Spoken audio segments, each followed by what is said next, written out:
Hello friends, IMS Allahabad presents Quant question of the day. Three trains leave a station at intervals of half an hour in the same direction. The third train, after traveling for 1 hour, meets the second train, but this was half an hour after it meets the first train. Calculate the speed of the second train in kilometers per hour relative to the first if the distance between these meeting points is 30 kilometers. Now, first of all, we will try to understand this question with the help of some figures. As you can see in this picture is the point from which three trains T1, T2 and T3 I have assumed are starting at 9 am, 9:30 am and 10 am. Now, the second picture shows you meeting point of T3 and T2 at 11 am because it is mentioned in the question the third train after traveling for 1 hour meets the second train. That means जब third train को चले हुए 1 घंटा हो जाएगा तब वो second train को मिलेगी. इसका मतलब ये हुआ कि ये दोनों ट्रेन 11 बजे मिलती हैं. फिर क्वेश्चन आपको बोलता है but this was half an hour after it meets first train. That means 11 बजे से आधा घंटा पहले T3 और T1 पॉइंट C पे 10:30 बजे यानी 10:30 AM पर मिल चुके हैं.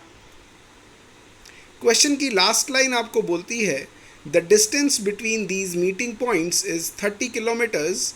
दैट मीन्स C और B जो दो मीटिंग पॉइंट्स हैं उन दोनों के बीच का डिस्टेंस 30 किलोमीटर्स है. T3 C पर 10:30 पर है और B पर 11 AM पर है. दैट मीन्स T3 ने आधे घंटे में यानी 30 मिनट्स में 30 किलोमीटर्स का डिस्टेंस ट्रैवल किया है. Now we will see solution of this question, complete solution. As I have already told you, I have assumed that first train started at 9 am, second train started at 9:30 and third started at 10 am.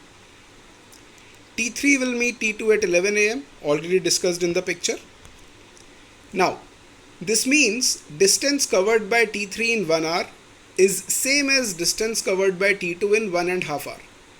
Because T3 10 से 11 तक चलता है और T2 9:30 से 11 तक चलता है और दोनों मिलते हैं पॉइंट B पर, तो ये इनका डिस्टेंस इक्वल हो गया. Now T3 will meet T1 eight 10:30. T3 T1 से आधे घंटे पहले मिला था 10:30 पे. Therefore distance covered by T3 in half hour is equal to distance covered by T1 in 1.5 hour because they met at 10:30. तो T3 को अभी चले हुए आधा घंटा हुआ और T1 को चले हुए 1.5 hour हो गया. Now this gives you ratio of speed of T3 and T2.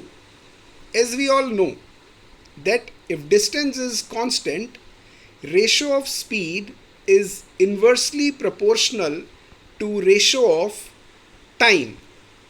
Therefore, speed of T3 by speed of T2 will be 3/2.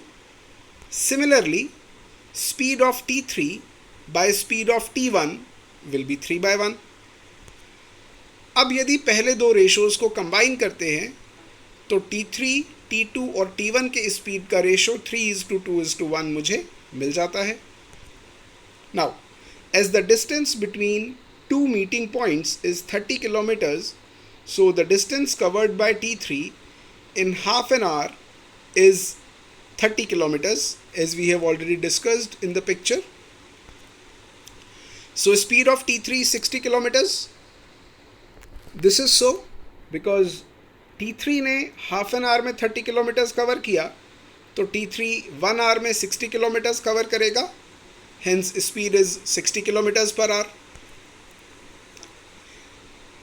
Therefore, speed of T2 is 40 kilometers per hour and speed of T1 is 20 kilometers per hour क्योंकि उनकी speed का ratio 3:2:1 है.